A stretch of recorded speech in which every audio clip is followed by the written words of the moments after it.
é a quarta edição da Live Conexões. Nós já conversamos sobre conhecimento a serviço da vida, relações a serviço da vida, comunicação a serviço da vida, e sempre o grande enfoque é trazermos a vida para o centro, né?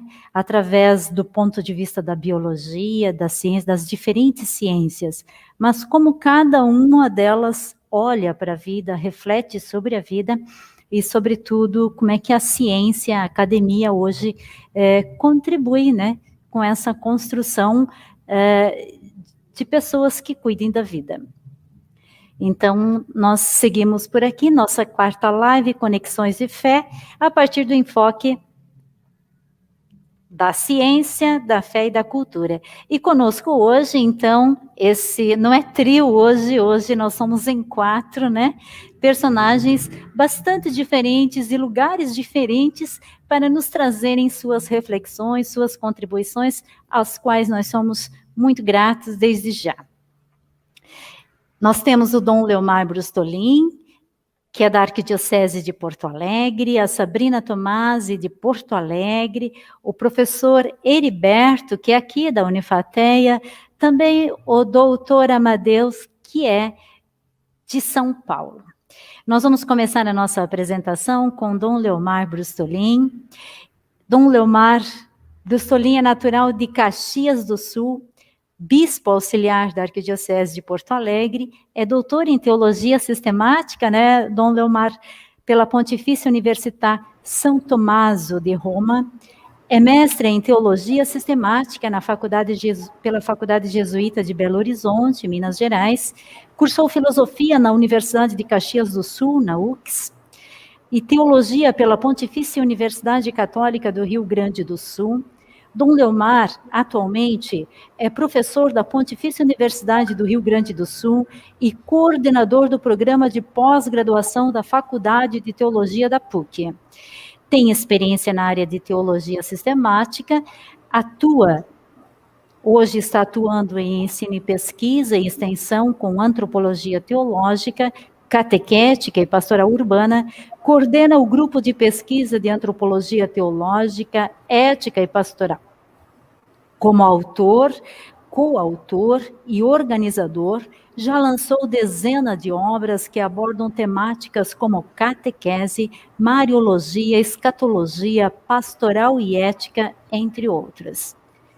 Dom Leomar, então, como já dissemos aqui, ele atua como bispo auxiliar da Arquidiocese de Porto Alegre, bispo referencial para o Vicariato de Canoas, ele é membro da Comissão Pastoral para a Doutrina da Fé da Conferência Nacional dos Bispos do Brasil, bispo referencial para a Educação e Cultura da CNBB Regional Sul 3, coordenador e professor do Programa de Pós-Graduação em Teologia da PUC no Rio Grande do Sul, coordenador da PASCOM da Arquidiocese de Porto Alegre. Seja bem-vindo, Dom Leomar, é uma satisfação muito grande tê-lo conosco. Obrigado, irmã Zenilde, minha saudação a todos os colegas nessas conexões e a todos que estão conosco participando. Certamente cresceremos juntos. Também conosco o professor Heriberto Carvalho. Ele é jornalista, produtor e apresentador do programa Bom Dia Cidade, na Inova FM. A Inova FM é uma rádio aqui da Unifateia, emissora da Fundação Olga de Sá, aqui de Lorena. É mestre em Linguística Aplicada, professor no Centro Universitário Teresa d'Ávila. Foi radialista na Rádio Cultura de Lorena, fez parte da antiga Rádio Bandeirante da Cachoeira Paulista, trabalhou na Rádio Clube de Guaratinguetá e Rádio Shopping, trabalhou na Rádio Aparecida em substituição ao Silvionei, onde trabalhou 32 anos na Rádio Aparecida. Esteve à frente do radiojornalismo na Canção Nova e na Colômbia FM, aqui de Lorena. Então, professor mestre em Linguística Aplicada e nosso professor aqui. Seja bem-vindo, professor Heriberto. Muito obrigado, irmã Zenilde. Obrigado a todos também pela acolhida, pelo carinho. Será um prazer colaborar na noite de hoje. Muito obrigado. Conosco também Sabrina Tomasi, ela que é formada em jornalismo pela Universidade Federal do Rio Grande do Sul, cursou MBA em comunicação corporativa. Eu diria assim, Sabrina, que você é uma pessoa apaixonada pela rádio, né? Pode ser? Essa foi uma colocação minha aqui. Com experiência há mais de 20 anos de trabalho, trabalhou em grandes corporações, como o Grupo RBS TV, com experiência de rádio e TV. Hoje é graduanda em psicologia, criador do podcast Âncora de Carreira, empreendedorismo feminino e materno, e também começando uma carreira muito grande aí na linha de mentora de mulheres.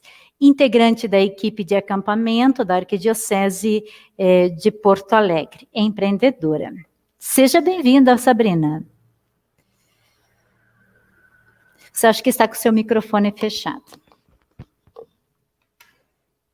Pessoa que não sabe lidar com áudio é assim, né? Essa aí é a experiência.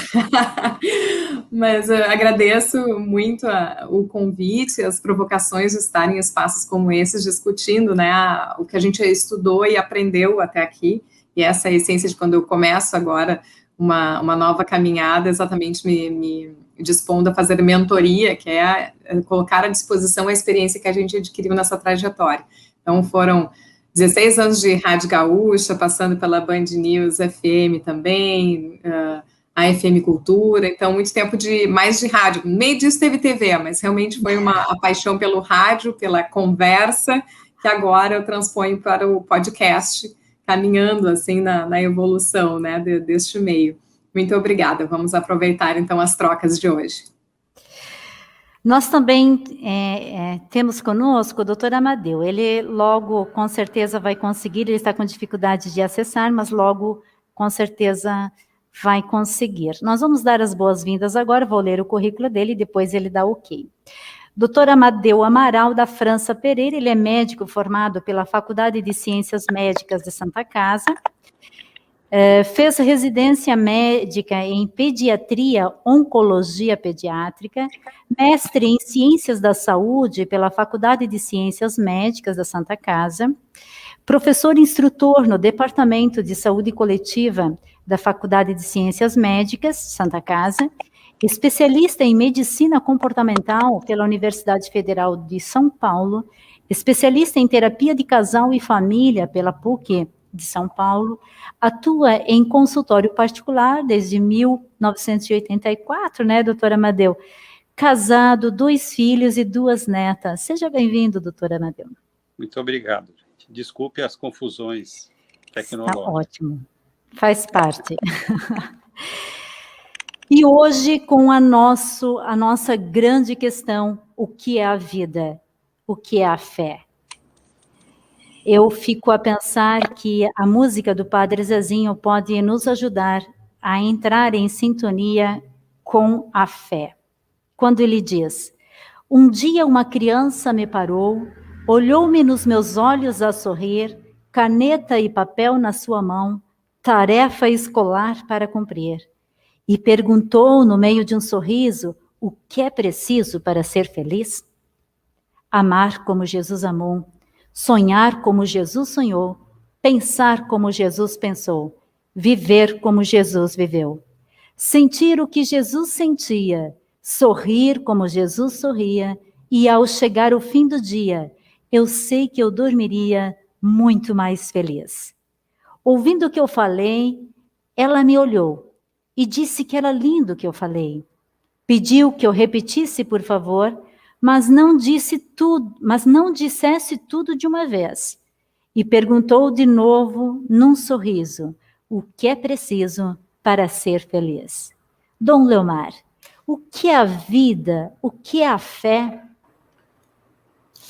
Irmã Zenilde, de uma forma muito sucinta, a vida, no aspecto teológico, ela é mais que um valor, é um bem. A vida é um bem. E tem uma dignidade sagrada, porque ninguém pode produzir a vida. Se pode manipular tudo, mas não se pode partir do zero. Esse dom é absoluto.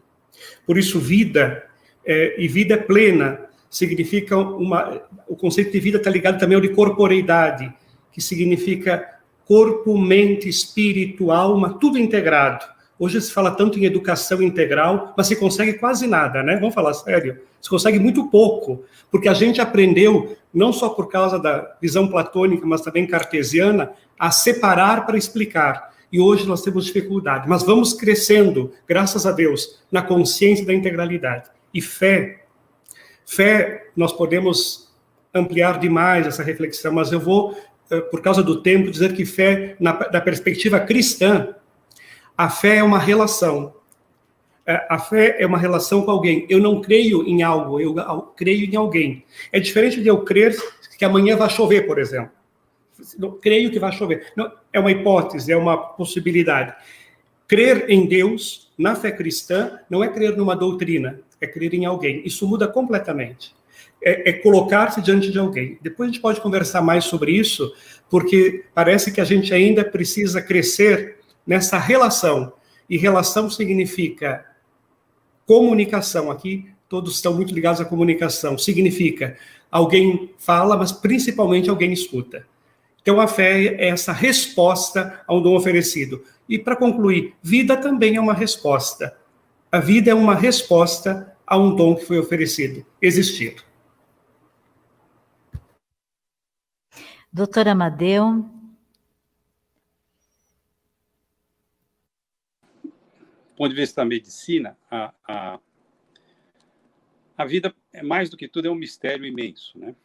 É um mistério sobre o qual a gente tem medo de falar, né? A natureza, ela pode ser descrita mais do que explicada. Eu acredito mais numa descrição. Ela começa no ser humano, talvez, né?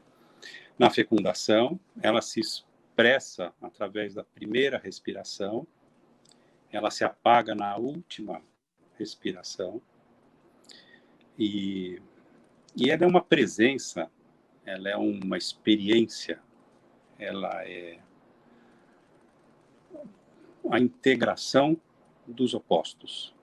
Assim, do ponto de vista da natureza, da fisiologia, quando a gente pega a paleta do Criador, que tem os elementos, a tabela periódica química, tem os elementos eletronegativos de um lado, os eletropositivos do outro, e os metais do meio, e com esses compostos você consegue a composição de todos os seres vivos. Isso eles têm em comum.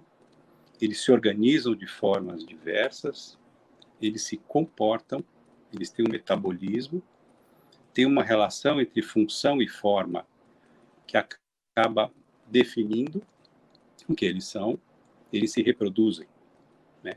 Então, a vida cria a vida. E acho que o ser humano é a experiência da vida que sai da linha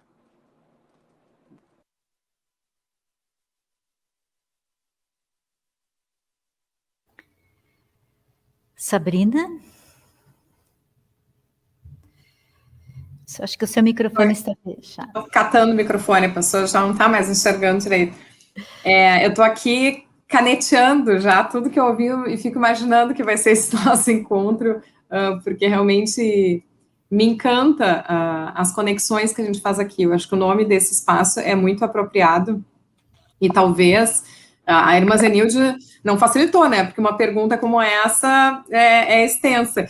Mas como assim? Não entrei exatamente na minha resposta, o doutor Amadeu já está de volta, acho que ele podia concluir, porque eu vi que ele acabou com o ser humano é uma experiência e ia seguir. Obrigado, querida. É isso, o ser humano é uma experiência onde o universo, a natureza pode ver a si mesma e se sentir de uma forma absolutamente fora da lógica, né?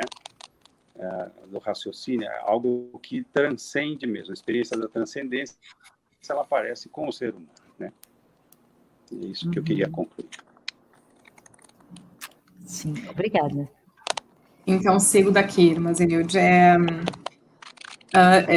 Hoje, da compreensão que eu tenho da vida, eu acho que é exatamente isso, são as conexões. Então, tanto quanto o Dom Leomar falou, quanto o doutor Amadeu, são as tantas conexões que se faz, e me encanta muito, assim, a beleza e a funcionalidade do que Deus criou, né? Então, quando a gente vai estudar a genética, o que a gente vê são conexões e combinações infinitas e misteriosas, né? Quando a gente vê a química, e mesmo quando o Dom Leomar falou da conexão, é corpo, é mente, é espiritualidade, então mesmo que em diferentes aspectos, em diferentes proporções, a nossa vida é de conexão. E claro que dentro desse mistério a gente tropeça em perguntas e quer entender e quer vivenciar isso, e como bem colocou o doutor Amadeu falando que talvez a natureza seja melhor descrita do que explicada. E recentemente eu passei, por mais que a gente tenha uma vida de caminhada na igreja, recentemente eu parei numa leitura em João, no capítulo 17, que perguntava o que é a vida eterna.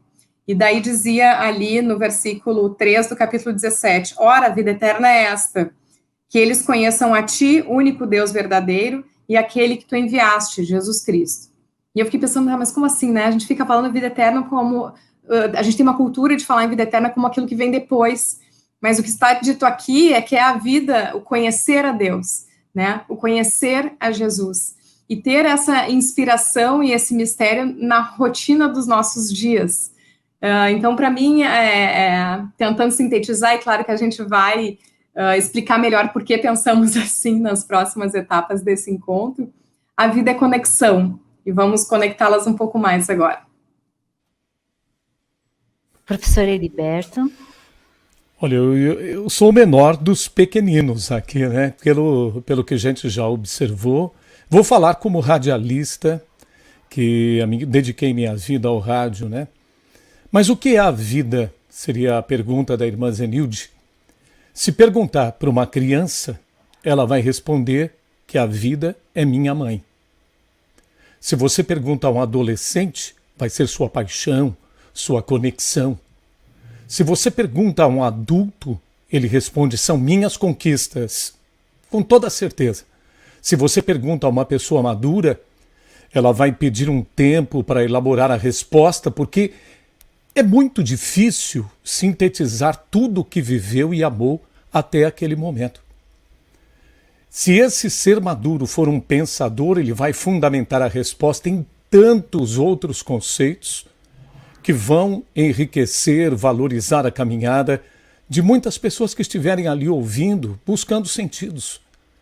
Se você perguntar a um linguista, ele vai trazer para a conversa a tríplice aliança, marxismo, psicanálise, estruturalismo, para explicar a vida segundo a análise de discurso, sem contar as conjunções, as disjunções dos fundamentos sobre a teoria da ideologia, e aí entra a fé, herdada de Althusser, que tem vários momentos que Althusser teve o aparelhamento do Estado e outras coisas mais. Mas quem vai entender tudo isso além de nós aqui reunidos nesse momento? Então, se temos uma mensagem a ser passada, a ser transmitida, então nós devemos pensar em erguer os que não conhecem o tesouro desse conhecimento. Despojar-nos, dos sentidos complexos para dizer com exemplos cotidianos o que a vida significa.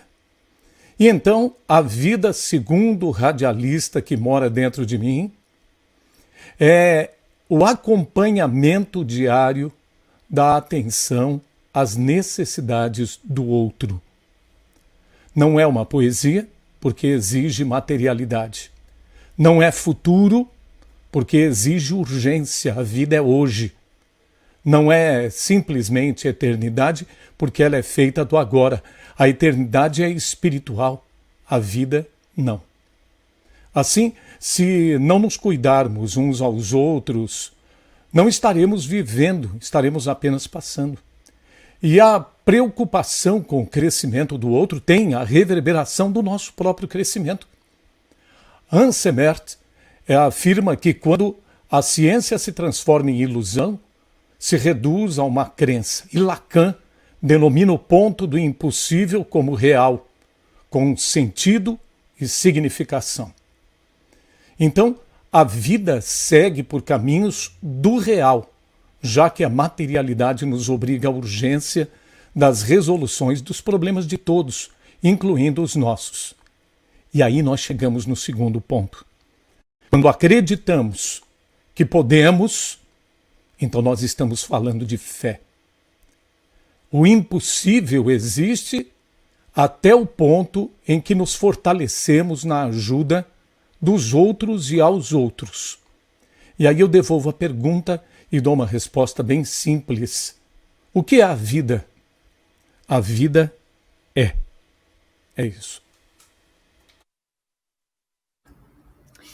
Navegando por essa integralidade que é a pessoa, né, Dom Leomar, e o quanto ainda a gente já fala muito em termos de educação, em termos de fé, de como a gente propor ações, vivências, que a pessoa seja vista de forma inteira, a pessoa inteira e toda a pessoa, né?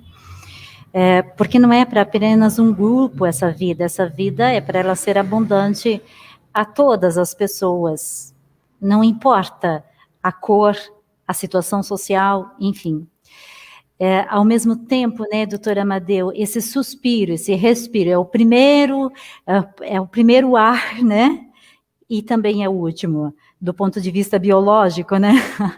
Então, a gente, ao respirar a primeira vez, a gente cai na real que a gente está vivo, ou de repente, no momento da concepção, da gestação. E esse intervalo aqui, neste mundo, entre a concepção e entre a morte, é que nós buscamos todos esse sentido, e a fé, ela vai trazer essa questão, essa dimensão do sentido, né?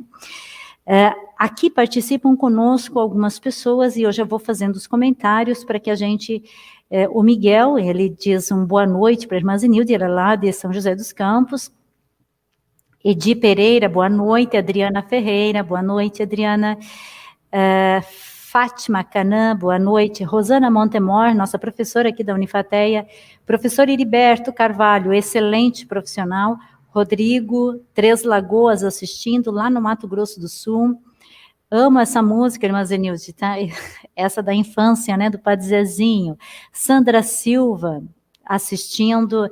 Yara Maria Pofo, irmã lá de Porto Alegre. A vida cria vida. Edi Pereira, Chapadão do Sul, no Mato Grosso do Sul, em sintonia. Marluce Botelho, o áudio do Heriberto está baixo. Mateus Guatu, a vida é conexão. Ótimo, Mateus, obrigada. Angélica Venturini, o som do professor está um pouco baixo. Rosana, a vida é oportunidade de evoluir ao sagrado. Irmã Flaviane, de Três Lagoas, Mato Grosso do Sul, boa noite. Juscelia Domingos de Britos, do Chapadão do Sul. Enfim, aqui vão acontecendo as nossas, vamos entrando em sintonia também com todos os que nos acompanham. Espero que tenha melhorado o som. Diante disso, diante desse cenário, Dom Leomar, como podemos aprofundar? Em primeiro lugar, uma saudação a todos que nos acompanham, muitos amigos de Três Lagoas, onde já passei por lá também. Irmã Zenilde pergunta diante desses cenários, né? Nós vivemos uma época de muita fragmentação e polarização. Nós não estamos muito conjugando o e, mas mais o ou, né? E parece que se a gente se separar demais, a gente não integra. Por exemplo, vida ou morte, fé, crer ou não crer. Essas polarizações nos impedem de ver o mistério que é a vida e a morte. Muito bem, acho que o doutor Amadeu falou sobre a vida é um mistério, porque a morte é um mistério também. Se nós conseguíssemos integrar, nós íamos ver que a vida, isso eu estou falando no aspecto da fé, não termina com a morte. Santa Teresinha do Menino Jesus, que é doutora da igreja, uma teóloga que morreu com 24 anos, ela diz, eu não morro, eu entro na vida. O que é a vida? Porque, por exemplo, quando nós nascemos para este mundo, nós saímos do ventre da mãe e entramos na terra. E quando sairmos deste mundo, saímos do ventre da terra e entramos nos braços de Deus. Claro que isso depende de fé, mas dá para conciliar vida sem fé? Até dá. Alguns vão pautar a vida de uma outra forma, e nós respeitamos, e nós acolhemos, mas é necessário superar um aspecto, irmã Zenilde, que para mim é o mais preocupante neste momento. A privatização da experiência da vida e da religião. A individualização exacerbada, onde cada um acha que tem liberdade de fazer exatamente tudo o que quer, tanto na questão da vida, posso dispor da vida como eu acho, né, a tal ponto de eliminá-la, seja um feto, ou seja um idoso, um doente, um agonizante, e isso preocupa. Até a questão das relações. Olha, acho que nós vamos concordar, tem pessoas dando mais afeto para o cachorrinho do que para a avó. Não tem problema de querer bem um cachorrinho, um pet, isso não é problema, isso até ajuda às vezes alguns a socializarem-se. Mas quando a gente perde a humanização da vida, então a gente também perde o sentido da vida. Qual o sentido da vida? E diante das grandes crises, os grandes cientistas perderam a fé quando viram um dos maiores desafios da vida: a dor, a perda, o luto e a morte. E também a violência. Claro que isso nos indaga, nos questiona. Eu quero recordar que durante o nazismo, um rapaz fugiu do campo de concentração. E fugindo desse campo de concentração, ele, bem jovem, ele foi capturado pela polícia nazista. Quando capturaram, eles disseram: que punição vamos dar para esse rapaz que precisa um corretivo exemplar para que nenhum outro ouse fugir. Então, decidiram que ele ia ser enforcado junto com mais 2 colegas, companheiros, mas ele deveria ser enforcado com a corda mais solta, mais frouxa, para que demorasse mais para morrer. Então fizeram essa situação, e fizeram que todos os prisioneiros daquele grupo passassem a distância de 1 metro do rapaz que estava morrendo e observassem. Se alguém virasse o rosto, recebia um bofetão. Então todos tinham que olhar. Isso está narrado em Elias Hessel, que é no romance A Noite, que é um dos sobreviventes. Ele diz o seguinte, que enquanto se formava a fila para ver essa vida que se perdia, eu estou relacionando fé e vida, alguém gritou no meio da fila: onde está Deus nesta hora? Onde está Deus nesta hora? E do outro lado alguém respondeu: Deus está na corda se debatendo. A fé e a vida se encontram. E nós precisamos hoje superar uma crença, uma religião que busca só o individual, só a cura e o milagre e só a prosperidade. Isso está crescendo em todos os âmbitos, infelizmente até entre nós. Não vamos só acusar os outros. Quando nós temos muita devoção, muito adepto e pouco segmento e pouco discipulado, a gente não está escutando, né? E sem escutar não há relação. Então eu concluo dizendo o seguinte: vivemos um tempo muito nebuloso na questão das relações, mas podemos crescer e superar se trabalharmos uma pedagogia da escuta. Dom Leomar, de repente, nessa mesma perspectiva que o senhor vem conversando conosco, eu acho que essa sua fala vai reverberar muito na questão própria da campanha da fraternidade que nós estamos vivendo, e também na questão da vacina, né? Tem uma orientação muito clara da CNBB, né? Sobre a vacina, e eu acho que essa polarização, me parece que quando nós caminhamos para a unidade, quando nós caminhamos para a comunhão, nós abrimos mão da polarização, né? O que vos parece? Eu só acho, irmã Zenilde, que as críticas que vêm com tanta ferocidade me assustam, porque onde não há caridade, não há verdade. Então eu não preciso admitir. Nós podemos fazer uma autocrítica, isso sim. Nós podemos rever pontos, claro. Agora, quando há uma ferocidade no olhar, me dá medo. Eu acho que nós já nos perdemos. Quanto à campanha da fraternidade, acho muito importante trabalhar o foco dela. Qual é o foco? O diálogo. Diálogo. E a gente foi para outros lados, a gente foi questionar outros pontos. Tudo pode ser questionado, mas no diálogo, inclusive nessa hora. E quanto à vacina, a CNBB e o Papa Francisco diz, neste momento nós vivemos grande incerteza. O doutor Amadeu, que é médico, pode falar mais ainda. Eu passei Covid e eu recordo que quando eu ia no hospital e tenho ido seguidamente para fazer revisões, os médicos dizem, nós estamos diante de uma situação muito nova, nós não temos ainda pesquisa suficiente sobre isso.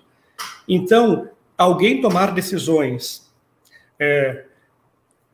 precipitadas de negar não é uma defesa da vida, não é uma preservação da vida. Acho que está na hora de nós começarmos a dizer, olha, cada um é livre para opinar sobre o que quer, mas também não dá para a gente tomar uma decisão contra o outro. Aqui que está o problema.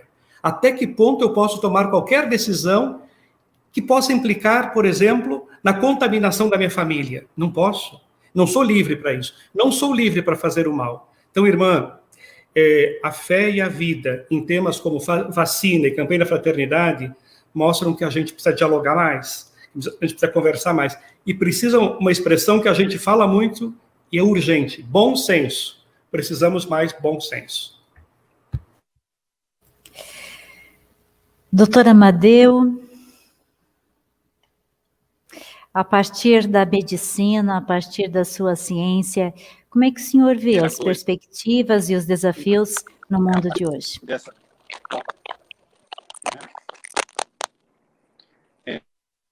A vacina não é uma questão individual, nunca foi.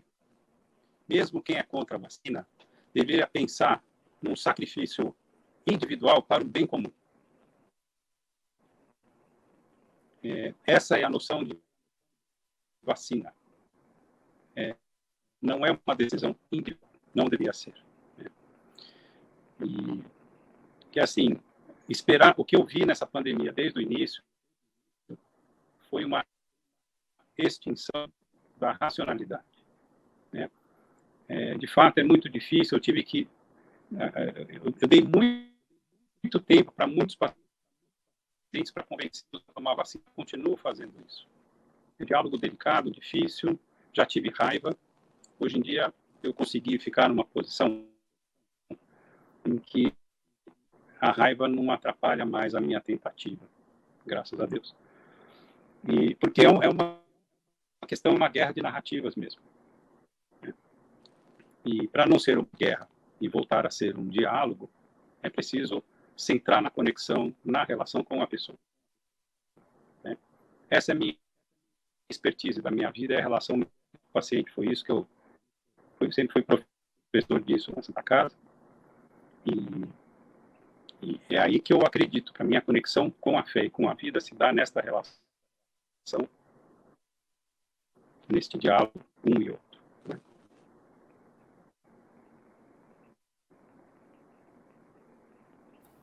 Sabrina Tomasi. Bom, entrando nesse momento, assim, trazendo um pouco da minha vivência, do que é a minha ciência, que é a comunicação, comecei pensando em relação ao desafio que a gente tem hoje de tantos instrumentos colocados em mãos despreparadas, e não vai aí nenhuma ofensa, porque, lembrando, e sempre esteve muito presente na minha carreira, na minha formação, uma leitura que eu fiz bem jovem lá, ainda estava na faculdade, em que Bernardo Kucinski lembrava que a maior parte das profissões tem uma formação técnica e o jornalismo tem uma formação predominantemente ética, no sentido de que toda notícia dada, toda informação dada, toda palavra veiculada para muitas pessoas tem o poder de informar, tem o poder de elevar e tem o poder de destruir. E o que a gente tem hoje é uma população mundial com muitas ferramentas, com muita informação e pouca ou nenhuma formação de como lidar com uma comunicação midiática. Então, as pessoas usam as suas redes sociais, as suas mídias sociais, como se estivessem falando só com o seu grupinho de amigos, estivessem falando só dentro das suas casas, mas elas estão publicizando as suas ideias, às vezes não entendem porque recebem reações, inclusive agressivas, mas elas estão, ao colocar suas falas numa rede social, é a mesma coisa que elas estivessem colocando num outdoor, é a mesma coisa que elas estivessem falando num palanque, num lugar movimentado da cidade. Então, essa consciência é importante que as pessoas tivessem, né? Da extensão daquilo que elas estão colocando e da exposição, né, que elas estão colocando. Será que elas precisam publicar tudo que elas pensam? Será que elas precisam expor tudo que estão pensando?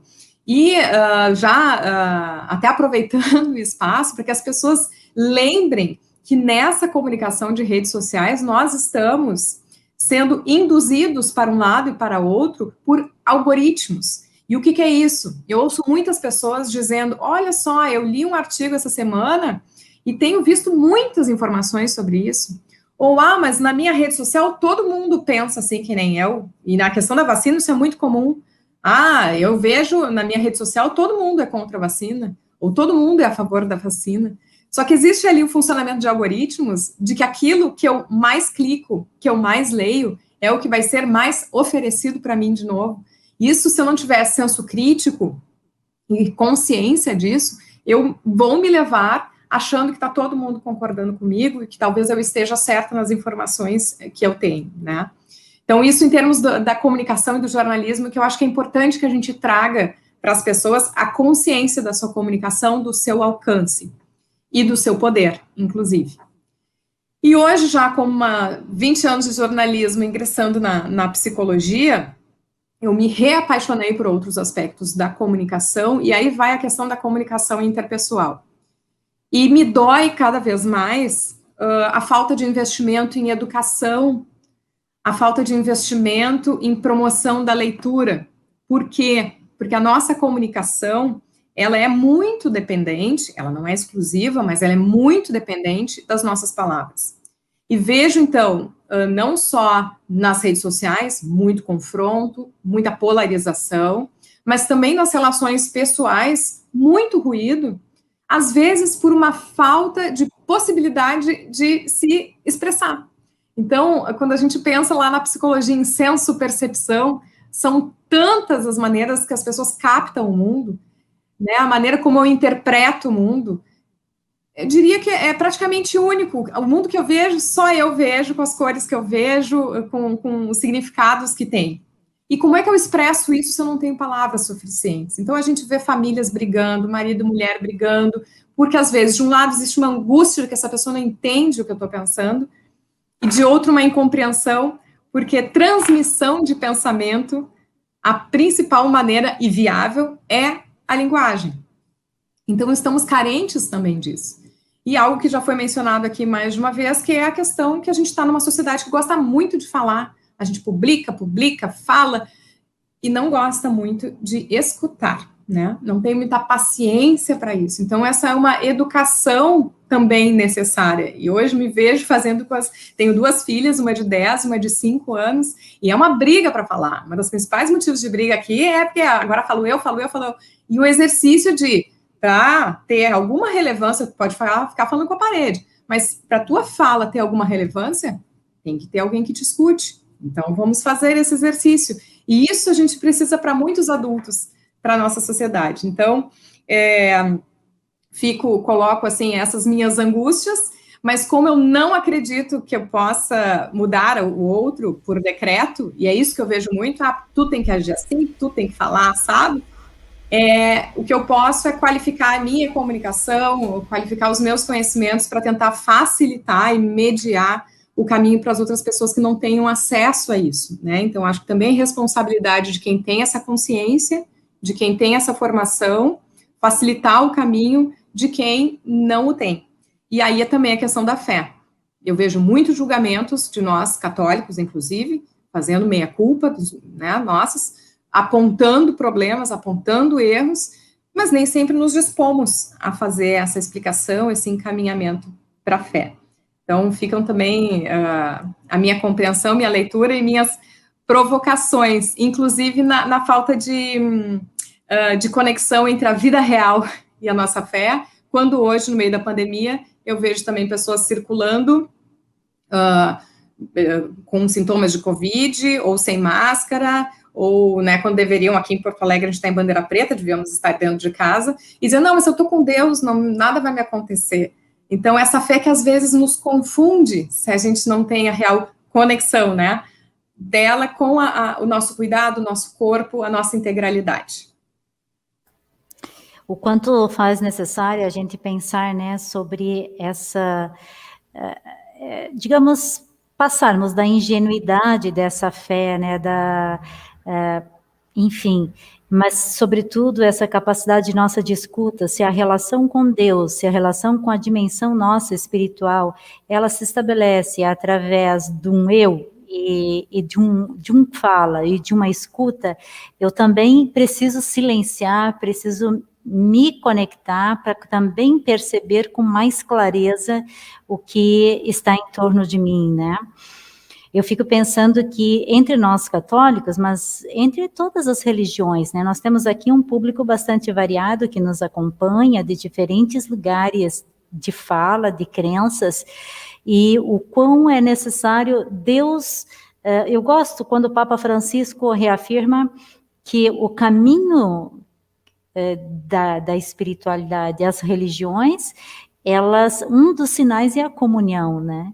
A partir do momento que eu julgo, a partir do momento que eu polarizo, a partir do momento que eu deixo alguém de lado, ou que isso me torna agressivo, é um sinal que eu preciso me repensar nessa minha relação espiritual e nesse caminho espiritual. Eu até gosto de lembrar do próprio Dalai Lama, quando ele é questionado, ele diz, qual que é a melhor religião? A melhor religião é aquela que nos faz mais humanos, é aquela que nos faz mais compreensivos, aquela que nos faz mais paciente, aquela que nos faz mais amorosos. E vejamos bem, este é um projeto de vida bastante desafiador, porque um movimento é o movimento das nossas compreensões intelectuais que precisam estar muito bem fundamentadas para que a gente possa ver com clareza. Mas ela é um primeiro passo.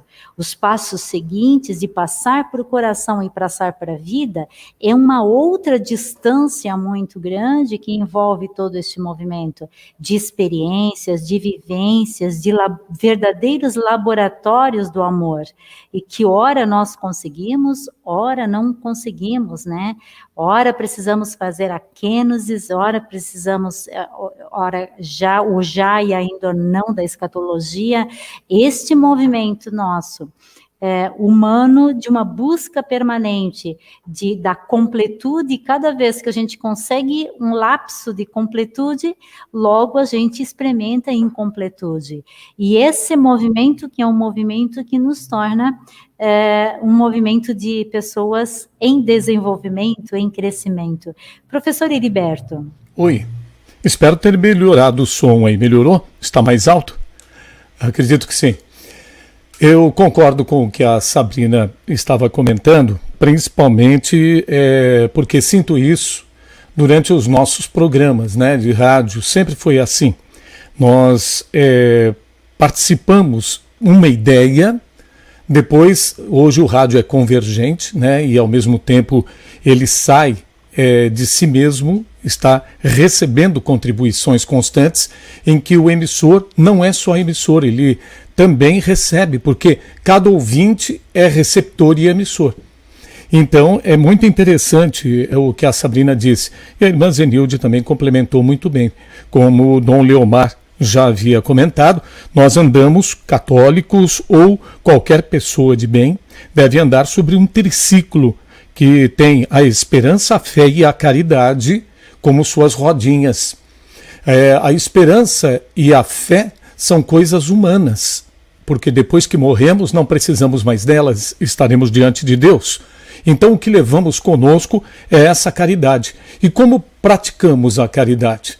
Fazendo exatamente aquilo que nós precisamos fazer como seres competentes dentro da nossa sociedade, ou seja, como cidadãos.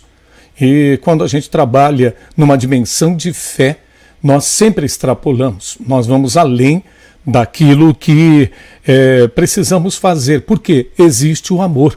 A senhora citou o Dalai Lama, eu cito Tagore, que ele fala que a fé é o recipiente cujo conteúdo é o amor. Então, como o amor é Deus, segundo São Paulo, né, que nos revelou, e o próprio Jesus nos disse isso muitas vezes, foi a nossa revelação, e diante do Espírito que existe em nós desde o batismo, então esse movimento todos nos é esclarecido a partir do quê? Dessas revelações.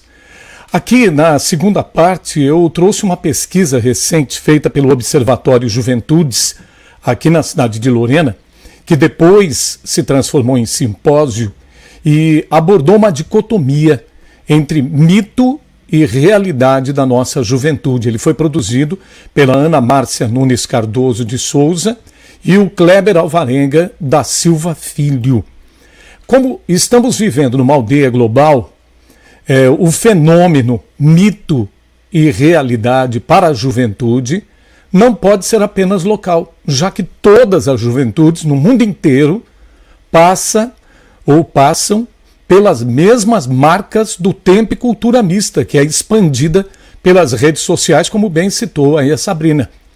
Então, a história, a política, a cultura são valores distintos que o adolescente que se constrói como categoria social de maneira diferenciada, segundo suas necessidades, às vezes não percebe. Ele não percebe. E aí a gente vê o quê? Que o dinamismo e a pluralidade viajam tão rapidamente hoje pelos meios sociais que não há como dominar ou enquadrar uma fórmula possível com nome específico. Por quê? Porque nós estamos diante de muitos paradoxos dentro do mesmo grupo.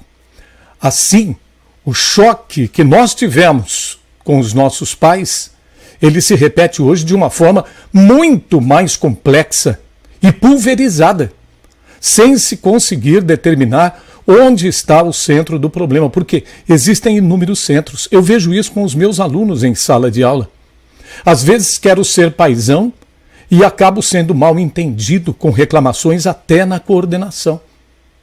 Então, o que esse grupo, né, pensou, o Kleber e a Ana Márcia? O paradoxo tem um contínuo que perpassa no encapsulamento de ideias diferentes, com tendências de ideais que surgiram no experimento, muitas vezes distorcido, da dor. O jovem sente a dor e aí ele traz para si aquilo como marca e torna-se uma pessoa que não aceita mais regras. E aí nós perdemos um pouco da dimensão da fé, porque ele perdeu a sua crença até mesmo em si. E a gente colhe a perspectiva do jovem para um futuro que ele mesmo não acredita. Esse futuro não existe para ele. Ele desiste facilmente de lutar porque ele não crê. Um jovem de periferia, ele não tem fé nele mesmo, que seria a primeira das fés. Teria que ser esta fé em si, para criar fé em outras coisas. Então, a segunda perspectiva do grupo, né? Vida hoje é tomada pelo adolescente como um conjunto de atributos a ser construído, mas não se preocupa com os aspectos mais uniformes e homogêneos que caracterizam essa fase da vida. Ou seja, ser jovem e entender-se, primeiramente, a partir dos seus experimentos. E a terceira ponte importante que o grupo colocou no simpósio foi que o jovem é tomado por um desespero de querer ser diferente, de alinhar diferentes interesses com outros para formar um grupo de ideias, um grupo de pessoas que depois vão distorcer o poder, causando abusos, distorcer a linguagem, criando neologismos, pertenças de classe, oportunidades ocupacionais. Querendo ou não, eles mesmos dizem nesse projeto, a gente é o futuro do Brasil, querendo ou não. Então, seria um momento, né, da gente se questionar em que ponto o nosso exemplo como fé, como cristão, como pessoa que pratica aquilo que crê, não influencia esse jovem de hoje. E a mídia aí também ajuda a expandir esse conceito dos aspectos segmentados dessa cultura juvenil, estigmatizando o quê? A vida desse ser nos programas, nas músicas, que vão desconstruindo paradigmas que foram mantidos ao longo dos anos ou foram, acontecendo a duras penas para que este jovem pudesse se firmar como ser. Então, qual é o nosso primeiro obstáculo? A desmistificação. É um desafio diante dos preconceitos enraizados. Eu diria que seria o primeiro exercício de todo comunicador, imprescindível para todas as pessoas que querem passar uma mensagem positiva e verdadeira, de olhar cada um em sua veste de sujeito social, respeitá-lo e ajudá-lo a se soerguer. Mas quem vai investigar esse protagonismo e atuação ativa desse pessoal no seu cotidiano como sujeitos sociais? Hoje em dia, numa sociedade que não tem tempo nem para si, ou que não acha importante valorar as coisas que precisam ser valorizadas. Então, a dinâmica do tema vida e conexões e fé é a necessidade de aproximação para deixarmos de reproduzir representações sociais distantes do formato real numa configuração ineficaz. Por quê? Porque não reconhecemos o que vemos e não modificamos o que podemos melhorar a partir de nós mesmos. E aí está a fala da Sabrina, quando fala de ética no jornalismo, quando fala de ética pessoal, e o Sérgio Cortella fala muito bem disso. São 3 pontos que ele distingue, né? Como a ética: quero, posso e devo. Tem coisas que quero, mas não posso, tem coisas que posso, mas não devo. Então, você precisa se melhorar dentro desse conceito, dessa ressignificação. A palavra é muito usada, me desculpem, mas eu acho que nós precisamos parar para pensar. E se existe um momento para fazê-lo, é agora. Porque nós estamos dentro de um instante mais pessoal, em que todos estão voltados para si, para suas famílias. Esse é o momento. Se não fizermos agora, não sei o que acontecerá no futuro, se é que existirá um futuro para que a gente possa discutir aqui. O senhor traz umas abordagens que faz me recordar de que o que nos faz pensar esse momento, né? Os agenciadores que nós tínhamos na educação, não que seja melhor nem pior, mas que foi numa época muito recente, passada, era a família, a escola e a igreja. E esses 3 agenciadores da formação da pessoa, como estão, né? Como que são credíveis, há essa relação com esse adolescente, com esse jovem, com essa criança? Dom Leomar, no processo de iniciação da pessoa na fé, seja em todas as idades, né? Porque podemos pensar desde a criança até a iniciação nossa em cada fase da nossa vida, como que nós nos iniciamos novamente na fé em cada momento que vivemos. Como é que o senhor vê isso? Ouvindo todas as reflexões, me veio logo na memória as 2 preocupações maiores em relacionando vida e fé. Primeiro, qual o sentido da vida? Se algum de nós responder, vai conseguir pelo menos organizar sua própria vida, não só teorizar. Então, o problema é qual é o sentido da vida? Para um bispo, para um médico, para um jornalista, para um professor, né? Depois, esta vida tem que ter uma ética. Nós precisamos concordar que se nós não trabalharmos juntos, não teremos futuro, né? Existem filósofos que dizem que o ser humano não é cooperativo, ele tende a ser competitivo. Nós estamos percebendo essa tendência. Mas nós cremos, não só pela fé, mas que o ser humano é colaborativo e solidário também. Tem nisso a sua essência. Pois bem, antes de pensar só na fé, eu penso na questão da educação. Eu acho que se não trabalharmos educação, o que nós estamos esperando pós-pandemia não vai acontecer. Primeiro que não vai ter novo normal nenhum, né? Não vai voltar ao normal. Vai ser um outro mundo. que nem os mais jovens, nem os mais experimentados sabemos para onde vai essa realidade nova. É absolutamente nova. Estamos num momento único na história da humanidade, porque pandemias já existiram muitas, mas globalizada como esta é a primeira. Também com avanços rápidos, por exemplo, a vacina chegou em tempo recorde, também por outros motivos muito positivos. Então, se não trabalharmos educação, nós não conseguiremos avançar. Mas, reverberando as falas que já foram ditas hoje, uma educação para a formação da consciência crítica, que é muito difícil. Acho que todos nós trabalhamos com universidade, sabemos que está difícil que as pessoas pensem a partir de leituras, não só a partir de youtubers. As pessoas estão vendo mais vídeos do que lendo textos, e não estão assimilando, estão simplesmente reproduzindo conteúdos sem nenhum senso crítico. Pois bem, se nem para a educação, que é para formar também para quê? Tem uma culpa aqui, se eu não gosto de moralizar os discursos, mas nós trabalhamos demais com a questão trabalho e mercado.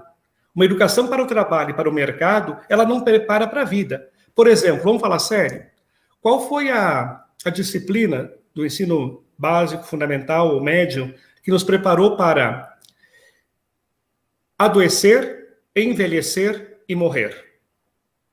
Se nós falamos de vida, eu recordo que um tempo que trabalhei com humanismo e cultura religiosa com os alunos da medicina, eram incríveis os debates sobre o médico que aprende a perder o paciente, a comunicar o óbito, como trabalhar isso dentro de nós mesmos, né?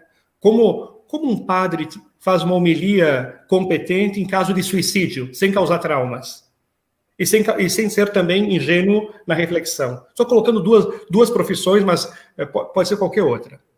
Então, se não tivermos uma educação para a vida, para o sentido da vida, para a ética, não é encontrar o sentido da vida, mas é dar uma orientação para a vida. E a partir daí entra a questão da fé, irmã Zenilde. Isso vale também para iniciar na fé, que é diferente de instruir na fé. A maioria de nós, vamos falar assim, até hoje, nós não conseguimos muito bem iniciar na fé. Nós somos instruídos numa cultura. Olha, o tema de hoje é cultura, ciência e fé. Numa cultura. Muitos de nós, junto com a fé, veio a questão da cultura. Os nossos feriados são feriados religiosos. O nome de nossas cidades são, a maioria não, mas muitas são de nome de santos. Nós temos um imaginário religioso muito forte. As novas gerações, isso não é um dado pronto. Não dá para ser dado como pressuposto. Quem tem filhos ou netos sabe que a fé estrutura muito pouco hoje as novas gerações. Não só no que é possível ou não adquirir como moral, mas até em crenças. Mesmo nunca existe uma fé que não seja professada no coletivo, na comunidade. Mas vejam, esvaziamos tanto a questão pública, social, comunitária e também eclesial. Muita gente diz assim, Deus sim, igreja não. Crer em Deus eu creio, mas a religião é outra coisa. Então, aqui, respondendo a sua questão, irmã Zenilde, iniciar na fé supõe uma mudança de paradigma que eu não sei ainda se estamos dispostos a fazer. Isso vale para toda a nossa igreja, para nós bispos, os padres, as religiosas. Não sei se os leigos querem, não sei. Porque nós ainda estamos falando do documento de Aparecida que dizia é preciso superar estruturas caducas que não respondem mais à transmissão da fé nesse continente. A Europa nós já vimos. A Alemanha está passando desafios enormes nesse sentido. Como transmitir a fé às novas gerações? Agora, não pode ser uma fé pragmatista, não pode ser uma fé que só resolva problemas. É uma fé fundada na revelação de Jesus Cristo. Nós somos cristãos. Tem que ser uma fé que estruture o ser humano, que faça com que ele cresça integralmente, que ele não fique um fanático, porque o fanático já não tem fé, que ele não fique um gnóstico que depende demais só do conhecimento para ter acesso à fé, mas que também não vire só alguém sociologicamente correto, mas que esqueça a dimensão transcendental, quer mudar a sociedade, mas não tem capacidade nem de transcender. Olha, coloco um pouco esses desafios para dizer que em vários lugares tem se feito tentativas de recuperar o valor da comunidade, das coisas mais simples e mais sóbrias, de um estilo de vida mais sóbrio e de uma transcendência que não é complicada. Eu acho que aqui está o caminho. Assim como em tudo na vida, o simples é que traduz melhor o que é viver. Então eu termino dizendo isso, irmã Zenilde. Iniciar é diferente de instruir, supõe uma educação para a vida, e isso supõe o sentido e a ética. Dom Leomar, mais um bate-bola aqui, ó. Mistagogia. Bom, para falar de Visserã, tá bom. Aí Essa vamos... palavra, assim, rapidamente, só para nos dizer Tá. o que é a mistagogia. Então, vamos fazer o seguinte. O processo de iniciação à fé supõe primeiro um anúncio que transforme a vida, chama-se querigma. Sem um anúncio que transforme a vida, não adianta. Então, fazer catequese com quem não está interessado não adianta. Matricular e inscrever alguém que não tem interesse em conhecer a fé, então, querigma, um anúncio despertado a partir de um interesse. Isso supõe uma formação, uma educação na fé, catecumenato. Depois, tem que mudar, tem que converter, né? Isso se chama purificação e iluminação, que é na quaresma. Agora, mistagogia significa iniciar no mistério, educar para o mistério. E talvez aqui, toda a formação religiosa, clerical e laical tem que ser revista. Nem sempre o mistério está no centro, porque quando a gente trabalha com mistério, e nós já falamos hoje aqui, e muitos dos meus colegas que estão nessa live disseram, o mistério não é apreensível, não é explicável. Você pode constatar, você pode sentir a sua presença, mas quando você explica o mistério, ele deixa de ser mistério. Por isso, nós religiosos aqui não estou dizendo os consagrados, estou dizendo nós que somos homens e mulheres ligados à religião, precisamos dar espaço e deixar Deus ser Deus. Deixar Deus ser Deus. Nós parece que queremos ou defendê-lo, ou acusá-lo, ou explicá-lo. A mistagogia supõe uma humildade tão grande, mas uma humildade tão densa, que eu permito dizer, sou impotente. Por exemplo, para mim, o Papa Francisco, com seu discernimento jesuítico, é perfeito na Fratelli Tutti, explicando a pandemia. Qual é a explicação que se dá sobre a pandemia? É castigo de Deus? Não. É efeito de alguma ação humana? Também não. Como explicar isto? E o Papa diz, é a realidade que aí está, e nós temos que enfrentar essa realidade, e é nosso papel, mais do que explicar como é que ela é superá-la.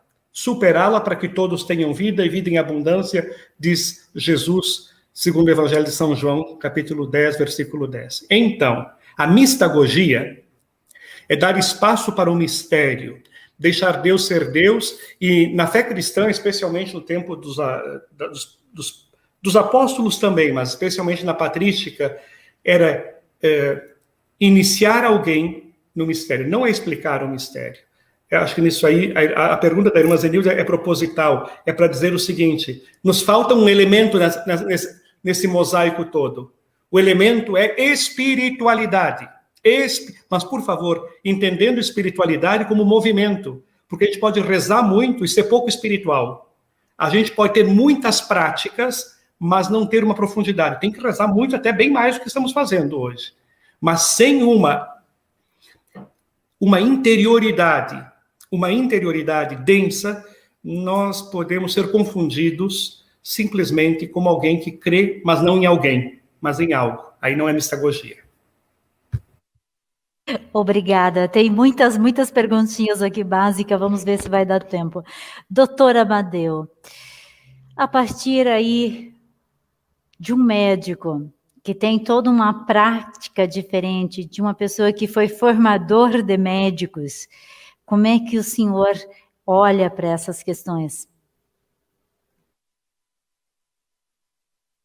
E se me permite, quando a gente fala da doença física, a gente pode falar de que o espírito e a alma já adoeceram antes e que só o físico só nos sinaliza?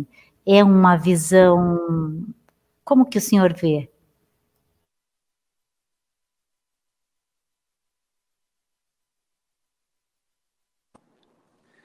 Eu acho que a minha contribuição aqui ainda é no plano da relação entre duas pessoas. Uma coisa que eu sempre contei para os alunos, e aos poucos eles vão percebendo, é o seguinte: quando o paciente sente que eu, médico, sinto em mim o que ele está sentindo,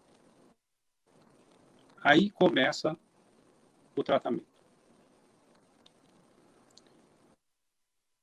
Eu acho difícil dizer que isso não seja, de alguma forma, mistagógico, guardadas as devidas proporções, é claro.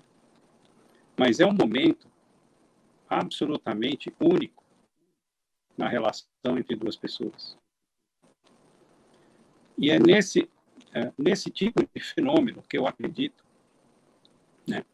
É algo, hoje em dia, eu estou muito enfronhado numa teoria chamada teoria política. É a primeira decisão consistente psicossomática.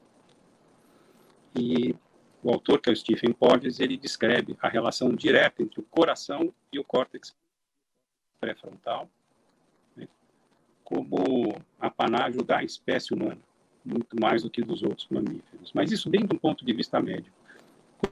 Como eu disse, eu não quero... Já desisti de explicar o ser humano há muito tempo. Consegue descrever os processos, alguns movimentos, a gente pode se aproximando da pessoa. Né? Eu fico preocupado, eu vi as falas brilhantes dos colegas e eu fico um pouco preocupado da razão superar, de fato, o coração. Pode ser um chavão, mas para mim é a mais absoluta realidade, que eu experimento todos os dias. Acho muito difícil mudar, iniciar, converter, convidar, sem que aconteça algum fenômeno dessa ordem de encontro. E ele é pequeno. Acho difícil pensar isso em grandes grupos. Acho importante, mas acho mais difícil. E a minha experiência é no corpo a corpo. E acho que essa é a única contribuição que eu posso trazer para essa discussão. É do pequeno.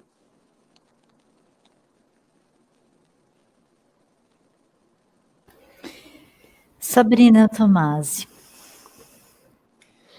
Estou aqui inquieta e quase angustiada com tanta informação e sabedoria e conexões que me vêm com a fala dos colegas. Assim, agora, ouvindo o doutor Amadeu, eu penso no valor da emoção mesmo. A gente tem falado muito na nossa intelectualidade e no nosso pensamento, como se nós fôssemos só isso, não? Nós estamos sempre querendo mostrar a nossa razão, o nosso pensamento, como a gente sabe, e às vezes patrolando as nossas emoções, e quando tem, né, estudos numerosos que mostram isso, que a gente fixa, até em termos de memória, está muito relacionado à emoção que a gente sente, né, com emoções mais fortes, a gente memoriza aquilo com mais facilidade. Então, é trazer algumas coisas para dar consciência sobre elas e valor.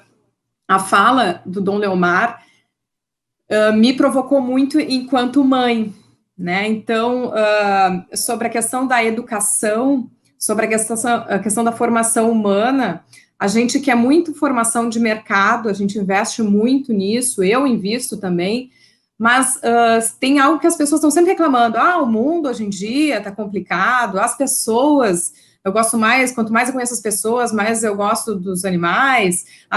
Então, assim, só que ninguém assume essa responsabilidade, né?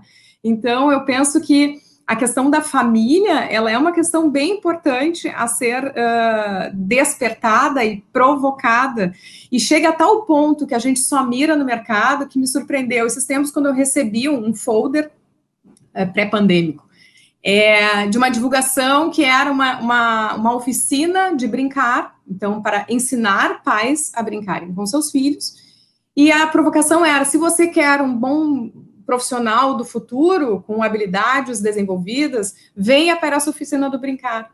Então, a questão do gasto com tempo para estar com os filhos não se justifica se eu não tiver um retorno profissional, financeiro.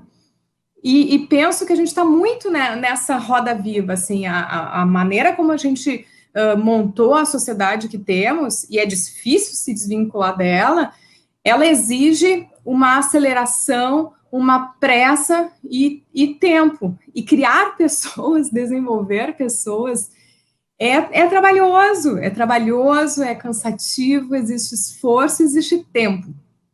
E eu faço lá no podcast Âncora de Carreira, falando de carreiras e mulheres, e o que eu vejo são mulheres, uma geração anterior à minha, em que as mulheres tiveram que ignorar um pouco os seus comportamentos femininos e a sua maternidade para galgar espaços no mercado de trabalho, e o que eu vejo hoje é uma vontade das mulheres de voltar também e conciliar isso com a sua maternidade. E isso é dificílimo, né? O número de mulheres que deixam o mercado de trabalho após a gestação é quase metade, porque não conseguem fazer essa conciliação. Bom, mas ao mesmo tempo temos que nos sustentar.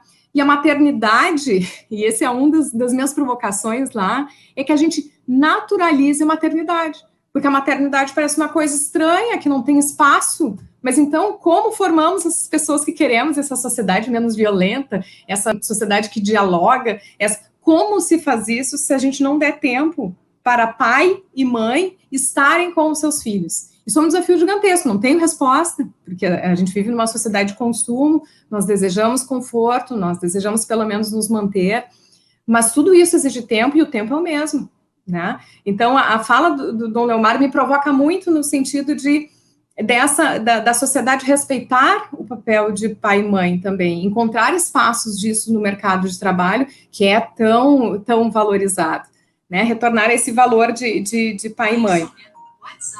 E ao mesmo tempo, ligando minha mãe aqui, que a gente não desligou o microfone, mãe liga a qualquer hora.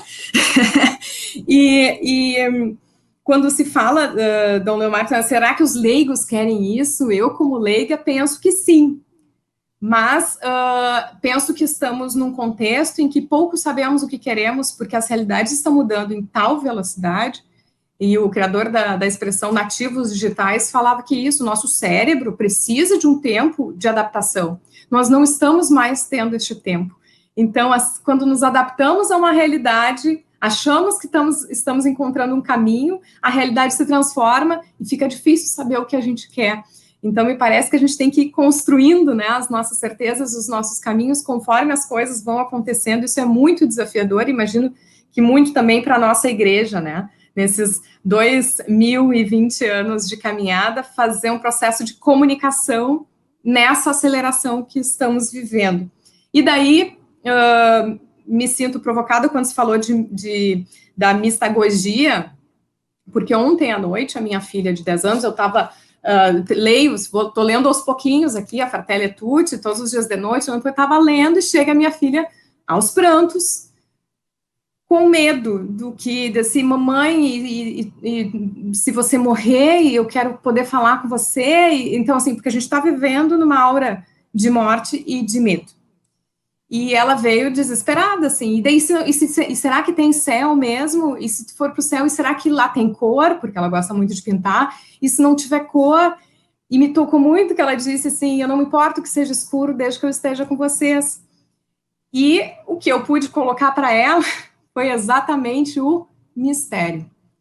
Olha, minha filha, do que a gente sabe, do que a gente vive, existe um céu. Como ele é, eu não sei. Se tu gosta e precisa de cor e isso te traz paz, eu creio que ele será assim. Mas é mistério.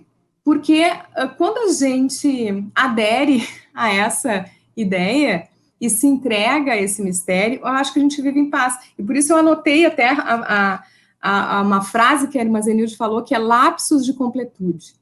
Eu acho que talvez a gente suporte tudo que vem, né, dentro dos poucos conhecimentos que temos de fé, porque temos lapsos de completude, onde Deus nos toca e nos inspira, onde no momento em que a gente deixa Deus ser Deus, para conseguir dar respostas rápidas quando uma criança vem e nos provoca nessa dimensão, né? Então eu rezo muito a Deus sempre que dê o dom da fé, para eu poder dar respostas, porque o que diria uma mãe que não tem essa perspectiva para uma criança que está com medo do que vem depois? Né? Então eu falei para ela, bom, são etapas de vida e coisas que eu já ouvi na minha vida, né? Quando tu tá lá dentro do útero, tu também não sabia o que vinha depois, lá não era tão colorido também, e olha como é bom agora. Bom, depois da morte virá algo de repente, surpreendente. Mas poder dizer essas coisas vem de uma experiência de fé. Então, eu acho que me tocou muito o que o Dom Leomar falou, sobre a questão de que temos instrução, mas talvez nos falte as experiências. E aí, a gente pode, eu acho que, oportunizar experiências, né? Quando a gente faz lá o retiro do acampamento, há muito tempo eu não quero mais convencer ninguém de nada, eu quero oportunizar que, apresentando experiências, essa pessoa tenha um encontro com Deus. Se vai acontecer, eu não sei, mas a gente ter essa humildade. Então, assim, me senti, ecoou muito em mim e nessa trajetória, a fala do Dom Leomar, especialmente, mas também dos colegas, me certificando um pouco do caminho que eu tenho tido na caminhada na igreja, mas hoje vivendo a maternidade. E são desafios, né? Porque se nós formos pensar que nós temos uma cultura, por exemplo, o quanto a gente investe na espiritualidade. Se a gente for fazer um paralelo, enquanto se investe na dimensão profissional, técnica profissional, em comparação com a dimensão espiritual, nós vamos ter um déficit muito grande de investimento, e a gente aguarda que alguém nos ofereça, que a igreja nos ofereça, enfim. Eu recordo muito de uma mãe que a filha disse: mãe, eu quero viajar. Aí ela disse: filha, a mãe tem dinheiro para viajar? Ela disse: não. A mãe tem dinheiro para quê? Bom, a mãe tem dinheiro para o dízimo, e que elas faziam as contas em família. A criança de 5 anos, ela também sabia o quanto ia para o dízimo, se investimento na sua fé. Olha que é uma consciência diferente, porque é muito simbólico, mas se a gente for ver nas nossas estantes lá em casa, né? Quantos são os livros que tem nessa perspectiva da dimensão espiritual? O quanto tempo a gente reserva para meditação, para quietude interior, para ler a palavra de Deus em conjunto, tentar compreender em conjunto. São pequenas ações, mas que podem nos ajudar nesse processo de fé. Professor Heriberto. Eu estava ouvindo aí os colegas, né, Dom Leomar, o doutor Amadeu e também a Sabrina. Eu estava aqui pensando na minha mãe. Minha mãe era catequista, nós viemos de uma família muito simples, muito pobre, mas que nunca nos faltou essa dimensão de fé na vida. Havia em todos nós uma força muito grande na esperança e na certeza de que Deus estava conosco mesmo nos momentos mais difíceis. E uma vez eu sempre tinha muito medo do inferno, né? Porque durante a doutrina catequética de São Tomás, que é a que nós temos aqui na igreja, né? E que faz parte do nosso catecismo, falava-se muito no inferno, principalmente no Apocalipse de São João e tal. E eu cheguei uma vez para minha mãe e disse: mãe, eu estou com medo do inferno. Aí ela me disse assim: não tenha, porque o inferno é você não conseguir ver Deus. E a partir daí eu tive uma outra ideia de todas as coisas que eu já havia acumulado de conhecimento na minha vida. Naquele momento, tenra idade, eu estava me preparando para a primeira comunhão, e a partir disso comecei a ter uma dimensão nova dentro da fé, em que olhava não com o medo de ir para o inferno, mas com o receio, nas minhas atitudes errôneas, não conseguir, no final da minha caminhada, ter esse encontro definitivo com Deus. Uma das frases que a gente ouve falar, inclusive Dom Irineu Danelon, uma vez numa das nossas participações no Sacrasom, que era um festival salesiano que acontecia no Liceu Coração de Jesus, em São Paulo, um calor imenso naquela tarde de verão, mais de 1000 jovens reunidos, todos defendendo as suas cidades, levando suas músicas. Dom Irineu, na época Padre Irineu, tomava o microfone e dizia para todos que calor, não, todo mundo se abanando, vocês estão muito quentes aí? Ele falava, imagina o inferno.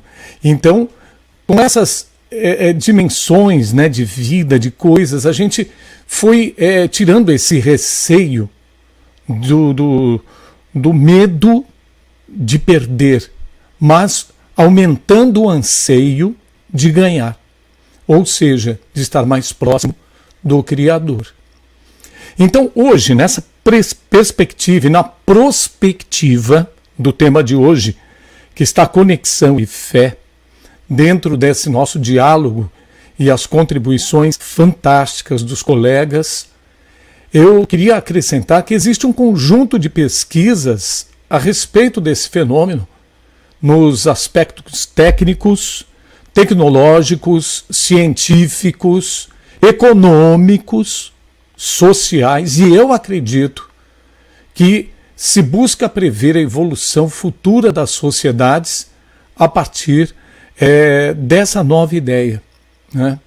E nós temos hoje um arranque muito bom tecnológico, inclusive a Sabrina dizia disso, porque nós trabalhamos no mesmo meio, né? Nós temos a mesma vertente dentro desse nosso profissionalismo, mas ao mesmo tempo, como ela disse, e eu repito, um despreparo para o uso de tanto poder. Exatamente por quê? Porque as pessoas se preparam tecnologicamente, mas não se preparam interiormente para serem multiplicadores de uma mudança. Então, quando nos permitimos abandonar a cultura pela criação de neologismos, nós observamos essa divisão, a divisão da língua. E todos nós sabemos que sem o signo, já dizia Epstein, como promover o significado e o significante. Então, nós quebramos o quê? O jovem hoje, quando abandona propositalmente o seu posicionamento como ser em construção, ele quebra a estrutura lógica da seção analítica para a significação. Meu Deus! E aí, completamente perdido, acha que está tudo bem, está tudo lindo. E o pensamento se dilui e aí aparece, sim, o ruído. Por quê? Se nós não expressamos e não guardamos aquilo que de valor tem para a transmissão da mensagem, que é a nossa língua, então nós perdemos o essencial. Não falamos para ninguém, apenas para a nossa tribo. A comunicação invertida é um conceito do rádio expandido hoje. Tem sido usada nos programas e a gente vê isso, a gente lança uma semente, e muitas sementes são plantadas em nosso coração por Deus, e muita gente egoisticamente pensa que todas elas vão reflorescer dentro do seu próprio coração, mas a maioria que Deus coloca em sementes no nosso coração não são nossas, são para serem plantadas no coração de outros. Então, a gente vê essa descentralização, né? E a pessoa acaba se perdendo. Por quê? Porque a comunicação tem obrigado no ar alguns assuntos que apresentam claramente o pensamento atual e mostram o quanto o homem está egoísta. Culpa nossa. Aí faço também meia culpa. Porque, apesar de todo o esforço despendido, ainda somos ineficazes para passar a verdadeira mensagem. Afinal, devido às redes sociais, o receptor também é um emissor, interagem com todos e é muito mais fácil ouvir outros e ser alguém que aceita aquilo que está recebendo do que buscar a verdadeira mensagem apoiada em pessoas idôneas. Então a máxima de McLuhan, o meio e a mensagem, nunca foi tão verdadeira. Porém, a linearidade emissor-receptor hoje tem a barra vertical da linguística, que contempla em cada comunicação o quê? A condição primeira do conhecimento de mundo, que é a conexão, e na ponta inferior dessa barra horizontal, a inferência, que é o processo intelectual segundo o qual é possível se chegar a uma conclusão de um pensamento. Então, partindo do pressuposto que a linguagem cumpre um papel social, a qualidade da comunicação estreita relacionamentos de vida. E é isso que eu ouvi aqui, nessa live. Se juntarmos o horizontal de McLuhan com o vertical da linguística, nós teremos o quê? Um eixo cartesiano de comunicação possível de duas parábolas, uma positiva e uma negativa.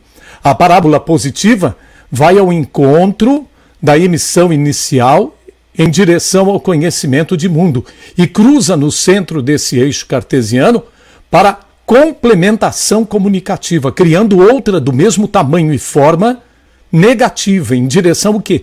À inferência. Portanto, oculta, que só será percebida pelo receptor mais atento à tendência da comunicação inicial. Então, esses pressupostos serão aplicados numa, posso dizer, uma comunicação ideal, seria isso? Materializando a intertextualidade. Eu digo as relações que se estabelecem nas ideias de um para o outro, como nós estamos fazendo aqui nesse momento. Então, a interpretação das diferentes vozes que se manifestam na conexão, ela se dá pela viabilidade do conhecimento de mundo comum entre as partes, fatos sociais, leituras, filmes, músicas, experiências, bagagem cultural, vontade de interagir e fé, crer no outro para poder receber também a sua mensagem e se modificar por ela. Ou seja, acrescentar o que o outro tem de bom em si. Então, eu acredito, me perdoem até se eu estiver errado, por favor, me ajudem, que há essa possibilidade e o mundo caminha para isso. E quando de fato acontecer, nós vamos atingir a plenitude da nossa essência como seres humanos. Vamos passar para o estágio seguinte da humanidade, vencendo o medo e a desconfiança e vivendo pela fé. É isso.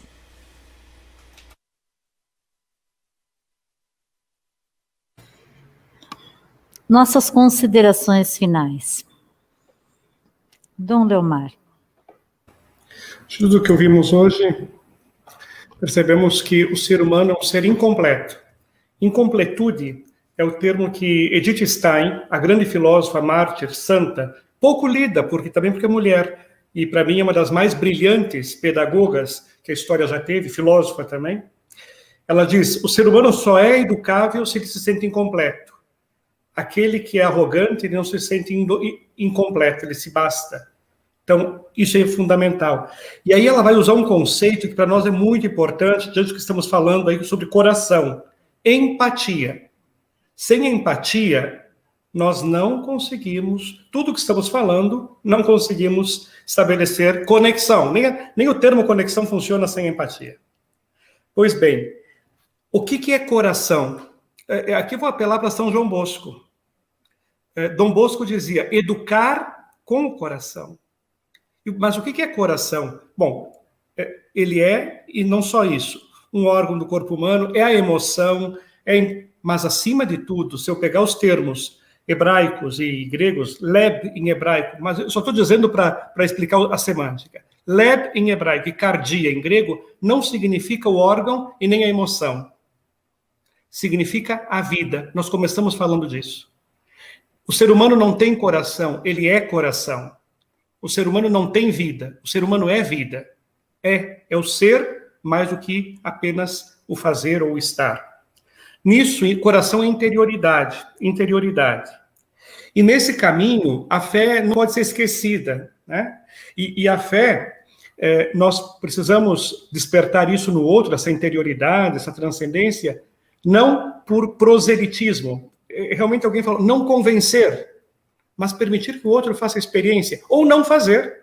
Respeitar, eu acho que não deve ser fácil para uma mãe, para um pai que crê, ter um filho que não crê. Mas é preciso ter respeito a isto. Porque não é possível, não é por proselitismo, não se obriga o outro a crer. O ato de crer é sempre livre e supõe também a vontade, o querer. E quando a filha da Sabrina faz uma pergunta e a mãe responde não com resposta pronta, mas procurando entender empaticamente o que ela precisa, isso é mistagogia. Aliás, não tem ninguém melhor para fazer mistagogia do que a mãe e o pai. A mistagogia, essencialmente, são as pessoas mais aptas a isso. Só que, claro, desculpa falar, ninguém dá o que não tem. Se você não tivesse feito um caminho, Sabrina, nessa hora você ia se sentir também limitada. Agora, quando a sua filha de 10 anos diz, eu não me importo que esteja no escuro, contanto que eu esteja com vocês, isso é perfeito. E aqui eu preciso lembrar até Santa Teresa d'Ávila. Santa Teresa d'Ávila, que para mim foi, se não a maior mistagô que já tivemos, é uma das maiores. Santa Teresa, essa mística medieval, que dizia assim, nos seus colóquios com Jesus Cristo, Senhor, eu posso até ir para o inferno, contanto que o Senhor esteja lá comigo. Se eu estiver com o Senhor, onde eu estiver, estou bem. Estar com o mistério, estar com a presença, e realmente, como disse o Heriberto, não é falta, é ganho. O inferno permanece uma possibilidade de privação.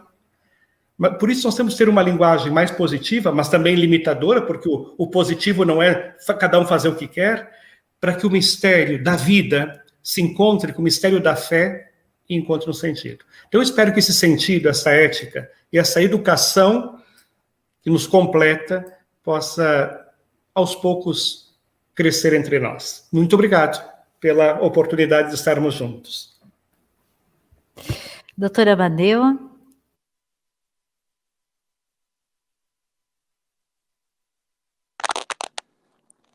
Mais uma coisa que eu aprendi na prática médica, queria dividir com todos, já discuti muito com os alunos também, somos muito empáticos na medicina, nós queremos ajudar, fazer a diferença, né? Mas eu só aprendi na impotência, na experiência da impotência, que estamos inclusive vivendo tanto agora, a experiência da compaixão, onde não há mais poder algum. Mas a conexão que se faz aí, conexão de fé, ela é única. E eu acho que essa é uma experiência boa para se compartilhar. Muito obrigado também pelo convite, pelo estar junto com os colegas. Sabrina. Bom, meu sentimento de profunda gratidão por esse convite, pela escuta possível nessa noite, e lá no início falei sobre empatia, e Dom Leomar traz de novo essa palavra, que me comove termos um Deus empático, né, porque fico pensando naquele Deus distante que com a boa nova manda o seu filho para que sinta o que a gente sente. Eu sempre tenho essa sensação, assim, né, de que dessa misericórdia divina, dessa empatia divina, que sabe exatamente o que eu estou passando. E se tem um milagre descrito na Bíblia, que para mim eu digo que é o meu milagre de estimação, que é o das bodas de Canaã, porque durante muito tempo me intrigou e hoje em dia eu apenas aceito que Deus se importa com as nossas com o nosso supérfluo, né? Porque quem pensa, para que o primeiro milagre do Filho de Deus vai ser colocar vinho numa festa de casamento, mas que relevância tem isso para a humanidade? E para mim isso é a simplicidade que falamos aqui, é o que mesmo que seja pouco, que seja só para mim, Deus se importa com as pequenas coisas. Porque eu ouço muitas pessoas, e às vezes eu mesmo me sinto, mas como é que eu vou pedir alguma coisa para mim, quando tem gente lá, sem respirador, à beira da morte? Bom, sim, é possível, porque Deus pode, né? Ele não tem a restrição humana que a gente tem, e às vezes a gente esquece que Deus é Deus. Então, muita gratidão por tantas coisas que foram provocadas em mim essa noite, na escuta de vocês, e lembrando de muitas coisas, então, da minha caminhada, mas que tiveram eco nessa noite. Muito obrigada pela... Uma das coisas, pensando em outra passagem bíblica, pensei, o que farei eu no meio destes doutores? Quando eu vi o folder de divulgação, o que faz Sabrina no meio desses doutores? E, mais uma vez, na cara de pau, eu pensei naquele em quem eu me espelho. Eu disse, bom, mas estava lá Jesus menino entre os doutores, tá certo que ele era Deus, mas eu tenho a cara de pau de tê-lo como exemplo, então vim eu também me sentar entre os doutores e poder aprender dessa forma e ter a coragem de falar alguma coisa. Muito obrigada pelo convite, especialmente, irmã Zenilde. Professor Heriberto. É isso mesmo, eu faço minhas as palavras de todos. Muito obrigado pelo convite. Fiquei muito feliz em conhecê-los, em participar e trazer um pouquinho da nossa experiência para esta live. Eu queria terminar a minha fala com palavras de Milton e Fernando. Foi nos bailes da vida ou num bar em troca de pão que muita gente boa pôs o pé na profissão de tocar um instrumento e de cantar, não importando se quem pagou quis ouvir. Foi assim. Cantar era buscar o caminho que vai dar no sol. Eu tenho comigo as lembranças do que eu era. Para cantar, nada era longe, tudo tão bom. Até a estrada de terra na boleia de caminhão. Era assim. E com a roupa encharcada e a alma repleta de chão, todo artista tem de ir aonde o povo está. Se for assim, assim será. Cantando me disfarço e não me canso de viver e nem de cantar. Eu acho que conexão, fé, vida é isso. Ter fé, portanto, é acreditar que podemos o impossível à medida em que nos fortalecemos, quando a proposta é ajudar o outro a viver. O que é a vida? Repito, a vida é. E que Deus nos ajude. Gratidão imensa pelo sim de todos vocês. Sabemos do quanto as agendas são cheias e esperamos voltar aqui para esse espaço para aprofundarmos mais essas dimensões, porque sabemos que tem muito conteúdo ainda por aí a ser compartilhado. Impotência que gera compaixão, que gera empatia, simpatia, a relação que se estabelece. Mas nesse tempo, quem sabe façamos um pouquinho de memória, todos nós, de quem nos apresentou Deus. Poderíamos lembrar se foram os nossos avós, se foram os nossos pais, se foram os catequistas, se foi na escola, enfim, quem é que nos apresentou Deus? E a essas pessoas que nos apresentaram Deus, seja pela devoção, às vezes a uma Ave Maria, nossa eterna gratidão, porque foi a porta de entrada por onde nós começamos a aprofundar a nossa fé. Eu gosto de pensar que existe o caminho, né? O primeiro passo da simpatia.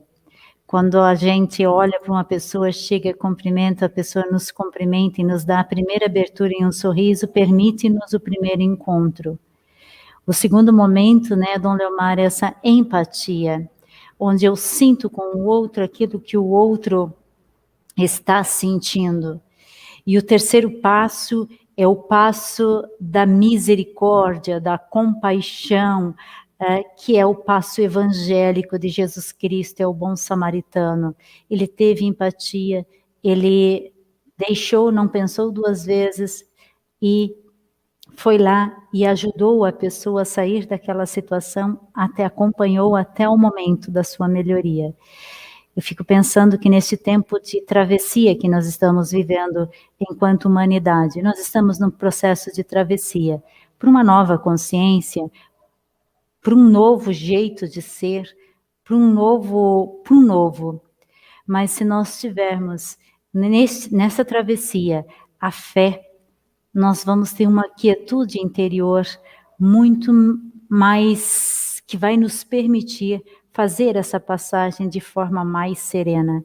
Não importa o que aconteça lá fora, não importa o que possa acontecer, mas se cultivarmos meditação, oração, quietude interior, encontrarmos sentido entendermos como é que Deus vai se manifestando nesse nosso dia a dia, o que Deus nos pede nesse momento, enquanto pessoas individuais, enquanto grupos, enquanto famílias, nós conseguimos fazer essa travessia com mais quietude interior, sem tanta confiança em nós, mas confiança nesse caminho da espiritualidade, nesse caminho do divino, que passa por nós, que passa pelo outro, que passa pelo conjunto.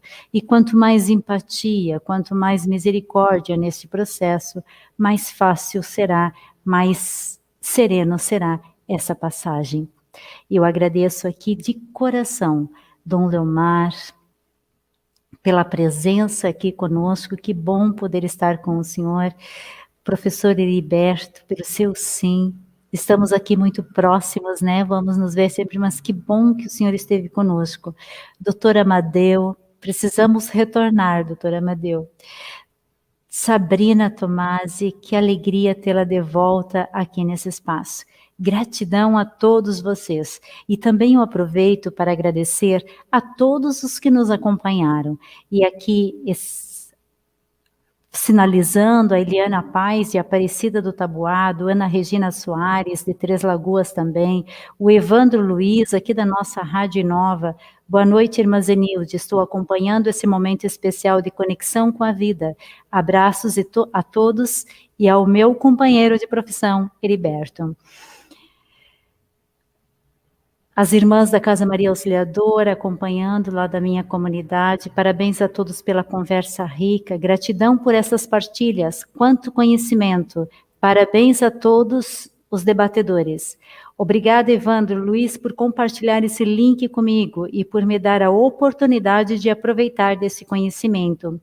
Quanta riqueza e profundidade, muito bom mesmo, diz a Eidi. Viver é um desafio que exige muita coragem. Essas pontuações de hoje traz muita luz e também inquietação interior. Gente, muito obrigado por tantas partilhas. Quanto conhecimentos. Parabéns a todos. Glória a Deus. Canta, Heriberto. Faz tempo que não te ouço. Muito bom ouvir vocês. Dom Leomar, recordo como hoje de sua passagem em Três Lagoas em 2017. Gratidão a todos vocês. E aqui fica o convite para a próxima semana, dia 11, nós vamos conversar sobre economia. Economia circular, economia de plataforma e a economia de Francisco. Boa noite a todos e gratidão.